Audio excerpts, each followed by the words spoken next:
İstanbul'da yağmur yağışı şiddetle devam ediyor.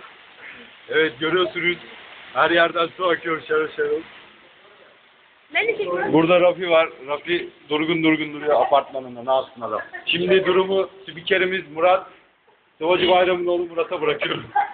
Evet, sayın Dilawı şiddetli bir yağmur yağıyor. İdam merkezinde polisler polisler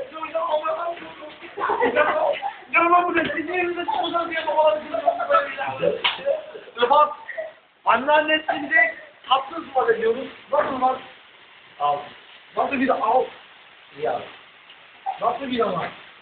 Yağmur yağıyor dışarıdan nasıl bir yanıma gelir hasta olacak acaba ne olacak? Ya inanılmaz bir duyguma soğumayan dışarı çıkamıyoruz. Bilmiyorum az önce bir de hava dedim dışarıdayım diye. Herhalde sana ben kimdim sen de. Şeytan yalan diyor. Hadi izleyelim. Yağmur'a gideyim mi? Sesli mi? Efendim? Dışarıda yağmur yağıyor abla. Ya yağmur